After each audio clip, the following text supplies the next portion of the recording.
السلام علیکم ورحمۃ اللہ وبرکاتہ۔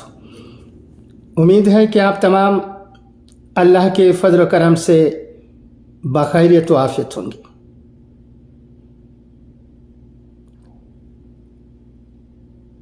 حضرت مولانا مفتی امتیاز احمد قاسمی صاحب دامت برکاتہم کا بیان بعنوان شہر کی تہذیب و ثقافت کی حفاظت ہماری ذمہ داری ہے، سنا۔ مولانا بالکل صحیح فرماتے ہیں۔ نوجوانوں سے اور کہتے ہیں کہ ہمیں اس تہذیب کو، اس پرمپرا کو بنائے رکھنے کی ضرورت ہے، اس کی حفاظت ہماری ذمہ داری ہے، اور وہ کام نہیں کرنا چاہیے جن سے ہماری تہذیب کو آنچ آئے، اسے دھکا لگے۔ یہ بہت بڑی بات ہے۔ امید کی جاتی ہے کہ نوجوان مولانا کی ان باتوں پر غور کریں گے اور عمل کریں گے۔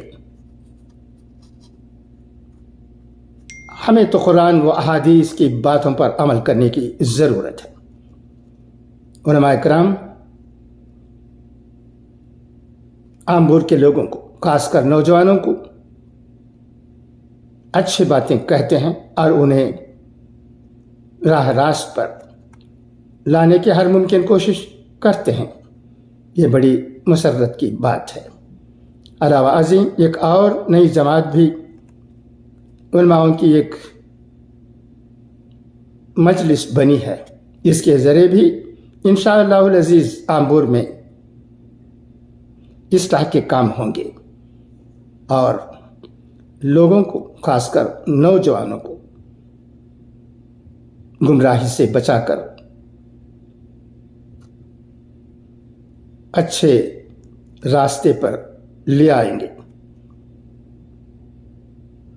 ہم علماء کرام کے مشکور و ممنون ہیں کہ وہ ہمیں اچھی باتیں کہتے ہیں اور گمراہی سے بچاتے ہیں۔ اب آئیے حضرت ابن عطار رحمۃ اللہ علیہ کے اقوال زرین سنیں۔ علم اور احیا میں سب سے بڑی ہیبت ہوتی ہے۔ اگر یہ دونوں کسی میں نہ ہوں تو اس میں کچھ بھی نہیں۔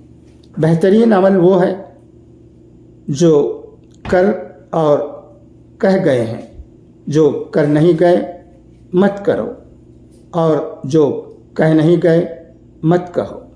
عقل عبودیت کا آلہ ہے، نہ کہ ربوبیت کا ذریعہ۔ تقوی کا ظاہر اور باطن ہے۔ ظاہر احکام کی پیروی اور ان کے حدود سے نہ گزرنا، اور باطن نیک نیت رکھنا اور اخلاص کو دل سے نہ دور کرنا۔ جس کی توبہ عمل کے مطابق ہو وہ قبول ہے۔ اچھا، تو اب اجازت، انشاءاللہ پھر ملاقات ہوگی۔ خدا حافظ، فی امان اللہ۔